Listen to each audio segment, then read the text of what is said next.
19h23 hier, le soleil se couche, c'est la rupture du jeûne pour les musulmans. Un espace pour la prière a été aménagé dans cette salle qui accueille tous les soirs la table ouverte. Pour rappel, le mois du Ramadan correspond à un moment de purification.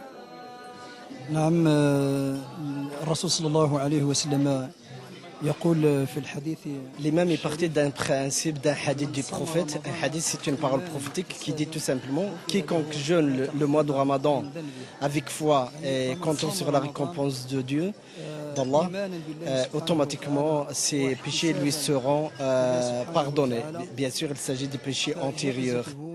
On dit que pendant le mois de Ramadan, les portes de l'enfer seront fermes.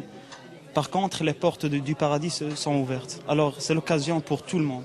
Quand on mange pas, on passe son temps à faire autre chose. Donc, on réfléchit plus à ce qu'on pourrait faire pour améliorer les choses, ce qu'on a fait qui n'était pas bien, tout ça. Le pardon, l'offrande et la relation à l'autre sont essentiels. Voilà donc l'esprit de cette table ouverte à tous. Autre objectif poursuivi, faire face à l'extrême droite et faire une croix sur les amalgames entre islamisme et intégrisme. Ça fait maintenant 17 ans que le restaurant du Ramadan existe. Alors nous invitons aussi la communauté musulmane, mais aussi la communauté autochtone, donc les habitants du quartier et nos amis, donc, que ce soit belges, italiens, européens, à venir découvrir à travers justement le Ramadan et la gastronomie. Donc, toute une culture et tradition. Et qu'est-ce que c'est aussi le Ramadan? Pourquoi nous jeûnons? Pourquoi nous faisons le Ramadan? On essaie de leur expliquer. C'est plus facile autour d'une table.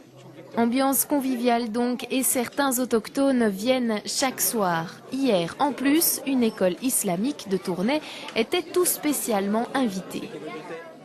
C'est un peu pour créer la chaleur quoi, entre amis, quoi, entre les gens. Quoi.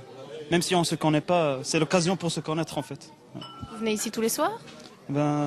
Depuis le lundi, oui, quand même, oui. Ouais, on peut dire ça. Non, pas tous les soirs parce que moi j'ai passé la première quinzaine au Maroc, c'est pour ça. Je viens d'arriver. Au menu, gâteau, thé, crêpes mille trous, pâtes feuilletées au miel et aux amandes. Il y a aussi la soupe harira, très riche, très épicée, très vitaminée. Mais les musulmans mangent avant tout quelques dattes et du lait.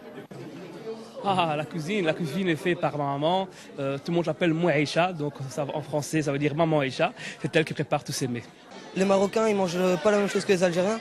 Les Algériens, ils vont manger plus consistant et les Marocains, ils vont manger des balkhir, des gâteaux, et puis après, ils vont remanger après. Pour certains, le prochain repas, ce sera vers minuit, mais tous se remettront à table peu avant le lever du soleil, toujours dans un esprit de fête et avec une volonté très particulière.